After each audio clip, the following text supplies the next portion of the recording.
Bonjour à tous, c'est Sébastien Richard, l'investisseur drômois.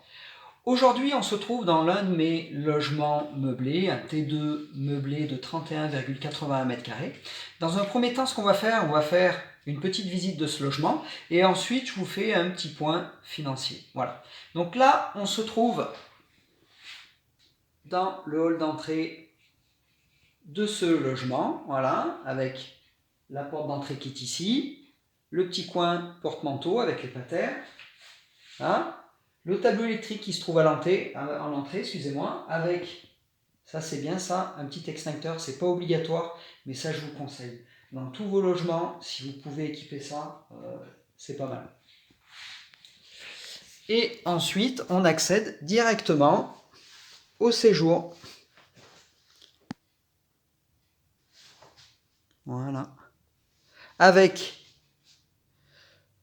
le petit coin table à manger, avec un coin canapé télé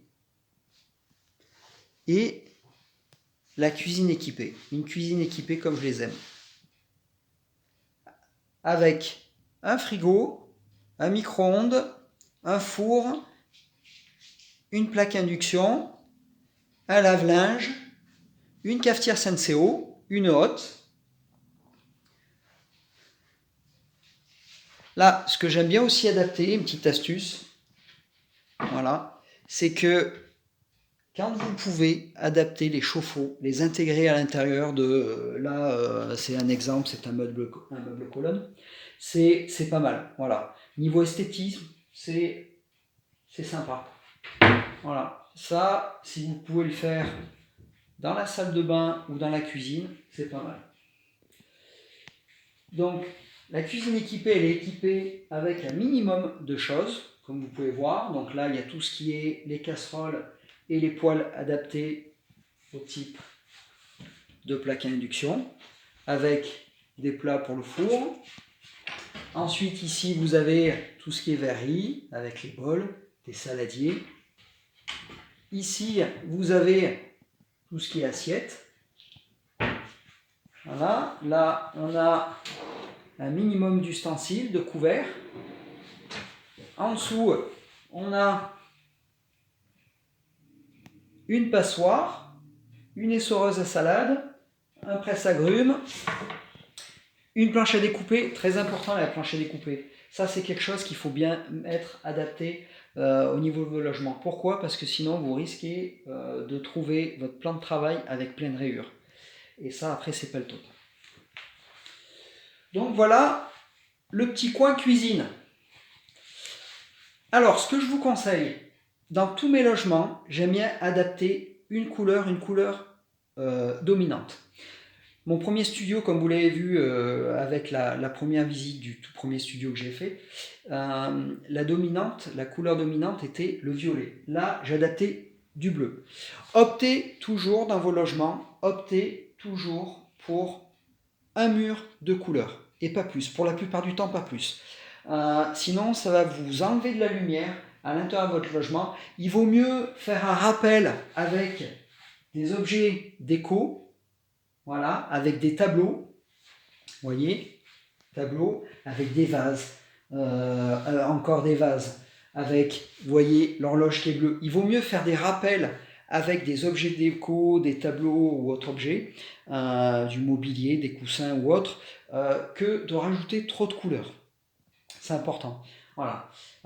Quant aussi à la déco, vous voyez, hein, la déco, il ne faut pas non plus mettre énormément de choses en déco. Il ne faut pas trop personnaliser. Il faut que le locataire, quand il rentre lors des visites dans votre logement, quand il rentre dans votre logement, il faut qu'il puisse s'y voir dans votre logement. Voilà. Si vous le personnalisez trop, eh ben, il sera peut-être plus en retrait. Donc faites attention à ça.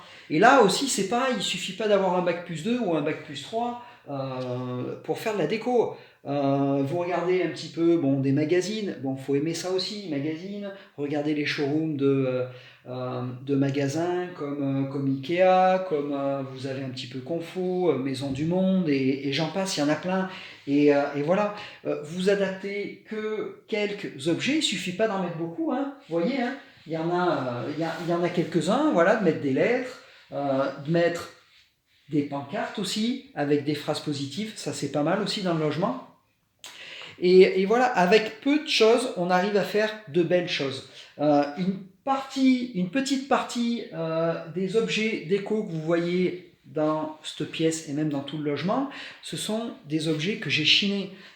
C'est pareil, ne mettez pas des budgets énormes en déco.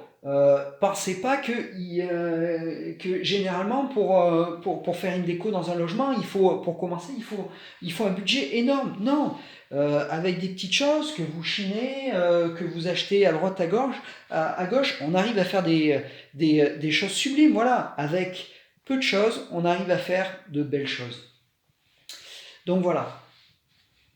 Là, et ensuite, on va passer à une petite pièce que j'ai aménagée en coin cocooning lecture. Voilà. Alors c'est une pièce, si vous voulez, c'est une pièce qui se trouve au-dessus d'un escalier. C'est pour ça que j'ai une marge de 90 cm. Je me suis dit, si j'en fais un bureau, il va y avoir un problème parce que les genoux vont taper et ça va pas être le top. Si j'en fais un rangement, le problème c'est que c'était trop profond. Il y a un petit peu plus d'1,10 m, 1,15 m là. Donc c'est une superficie de un petit peu plus d'1 m², donc il a fallu que j'adapte quelque chose. Je me suis dit, je vais créer un petit meuble rangement qui fasse marche pour pouvoir accéder à cette autre marche qui fait un petit peu plus d'1 m². Et là, je l'ai aménagé vraiment pour que ça fasse un petit coin cocooning. D'autant plus que juste à côté, vous voyez, avec le séjour, eh ben, ça fait un endroit un petit peu en retrait. Et pour un coin lecture cocooning, c'est vrai que c'est adapté, quoi. Donc n'hésitez pas aussi dans tous vos logements à mettre des petits points de verdure, même si c'est des plantes synthétiques. Voilà, il faut qu'il y ait un petit peu de verdure. Voilà. Donc on va passer à la chambre. Donc voilà la chambre.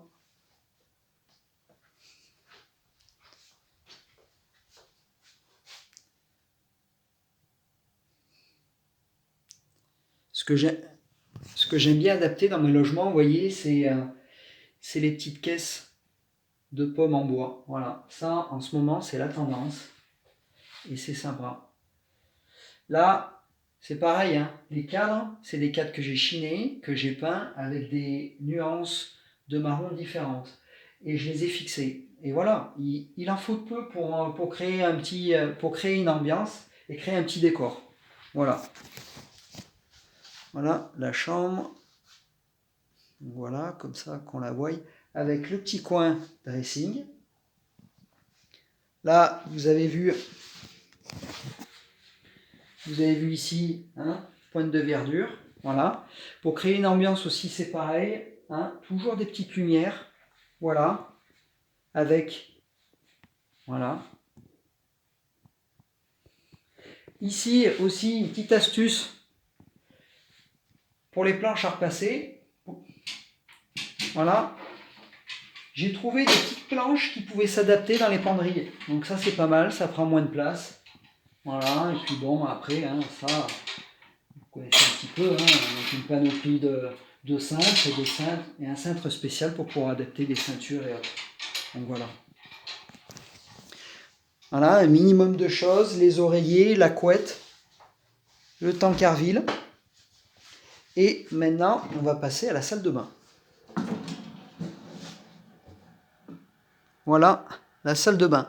Alors c'était compliqué de faire une salle de bain fonctionnelle parce qu'elle fait moins de 3 mètres carrés. Voilà. Là, on a la douche avec à côté le WC. Voilà, la petite fenêtre. Ici, l'aérateur, important pour l'humidité. Et voilà, le petit plan de vasque. Ce que j'aime bien faire, des fois, plutôt que de mettre des meubles qui coûtent cher, qui sont chéros de chez chéros, de salle de bain, surtout que c'est des meubles, généralement c'est ce genre de meubles dans les salles de bain qui coûtent le plus cher. Adapter un plan de travail pour faire un plan de vasque avec une étagère, une vasque, des petites étagères avec un point de verdure, des petits objets de déco, vous avez vu, il y a même un galet, et puis voilà, le tour est joué quoi. Avec peu, on peut arriver à faire, et dans les règles de l'art hein, aussi, il ne faut pas faire un truc vite fait. Non, non, non, non. Là, vous voyez, il y a de la faïence pour l'humidité, il y a. Voilà, ça a été pensé. Mais ce que je veux vous dire, c'est que, voilà, on arrive à faire des petits, avec des petites superficies comme ça, on arrive à faire des petits endroits fonctionnels, simples, voilà, sans pour autant mettre énormément d'argent dans le mobilier. Donc voilà, là un petit meuble colonne avec des petits rangements. Donc voilà, vous avez fait le tour du logement. Maintenant, au niveau de l'aspect financier, à savoir que ce logement fait partie de mon tout premier immeuble de rapport que j'ai acheté après avoir fini mon tout premier studio meublé. Donc voilà. Dans cet immeuble de rapport, il y avait 3 logements, un par niveau, il y a 3 niveaux, c'est un R+2, un rez-de-chaussée plus 2 niveaux. Donc cet immeuble de rapport est composé de 2 T2 et d'un studio. Après, que vous dire de plus là-dessus? Oui, là, si on prend par rapport à la valeur de l'immeuble de rapport et par rapport à la part de ce logement sur le prix d'achat, c'est un logement qui m'a coûté 27 500 €. J'ai injecté 12 500 € de travaux, et ce qui fait que ça m'a coûté au total 40 000 €. Actuellement, sur le marché de l'immobilier, ce type de logement, avec une rénovation totale, ce type de logement coûte aux alentours des 53 000 €. Donc ça me fait une plus-value de 13 000 €. Voilà. Donc, ce que j'aime bien faire, c'est que ça me fait toujours un plan de sécurité, un plan de secours. C'est toujours racheter des taudis, des choses qui baignent dans leur jus, avec une certaine valeur immobilière, pour pouvoir réinjecter des travaux et pour pouvoir créer de la valeur ajoutée. Voilà. Si un jour je le vends, je sais que j'aurai de la plus-value dessus. Voilà. Mais ce n'était pas mon but principal. Mon but principal, c'était de générer de la rente, de générer du cash flow. À savoir que là, on était dans un logement qui baignait dans le jus des années 70, mais qui pouvait être habitable comme ça. Ce qui faisait peur aux investisseurs et aux autres personnes au niveau de cet immeuble quand il était sur le marché d'immobilier, c'était surtout qu'il y avait tout à refaire. Même si on pouvait y vivre en l'état, il y avait l'électricité, il y avait l'eau, il y avait pas mal de choses quand même. Il y avait pas mal de choses. Au niveau de ce bien, il va être mis en location à 430 €. 415 € plus 15 € de charges ou provisions. Voilà. Là-dessus, j'arrive à me générer un cash flow, une rente par mois. Ce logement ce logement me fait gagner par mois, net dans ma poche, 150 €. J'aime bien parler de cash flow net, de rente net. Ça veut dire quoi? Ça veut dire qu'en fait, c'est du cash flow après impôts, après prélèvements sociaux, après tout ce qui est avoir enlevé les taxes, les charges et tout ça. C'est ce qui me reste net tous les mois dans ma poche. Voilà, c'est 50 €. Niveau du taux de conversion loyer en cash flow, ça me fait un taux de conversion de 35%. C'est énorme. C'est énorme. J'ai converti 35% de mon loyer en cash flow, en rente. 35%, c'est vraiment assez élevé. Voilà. Et là-dessus, on est sur un logement qui est sur Montélimar. Voilà, une ville de moins de 40 000 habitants. Où est-ce que je veux en venir?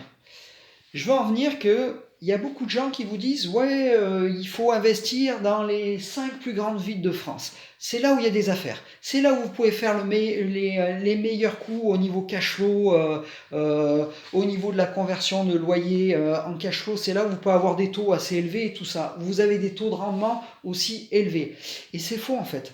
Là, j'investis depuis le début dans une ville, voilà, dans une ville qui s'appelle Montélimar. Et j'arrive à avoir, ouais, sur certains de mes logements, j'arrive à avoir ce type de taux de conversion loyer en cash flow, quoi, 35%. Et d'un 430 mètres carrés, j'arrive à me générer une rente de 150 € net d'impôts qui vont dans ma poche tous les mois, quoi. Et on est sur une ville euh, qui s'appelle Montélimar et qui a moins de 40 000 habitants, quoi. Partout, vous allez avoir des affaires, partout, dans les provinces. Vous n'allez pas en avoir que dans les plus grandes villes. C'est ça que je veux vous faire comprendre, quoi. C'est des affaires, il y en a de partout. Il faut enlever ces mauvaises, ces fausses croyances de dire, bon ben voilà, il faut investir sur Lyon, sur Paris, sur Marseille, sur Lille. Dans toutes les, normalement, dans toutes les villes et les villages, partout où vous avez des gens qui répondent à un besoin primaire, qui est de se loger, forcément, il y aura des affaires en immobilier locatif. Parce que les gens, vous en avez beaucoup qui louent et qui n'achètent pas pour vivre en tant que résidence principale. Donc voilà, des affaires, il y en a partout. Voilà, je vous l'ai démontré avec ce logement et puis je continuerai de vous le démontrer avec d'autres logements et puis avec d'autres études de cas et autres sur ma chaîne YouTube. Donc voilà, c'est la fin de cette visite, c'est la fin de cette vidéo. Rendez-vous pour une prochaine vidéo. Bye bye!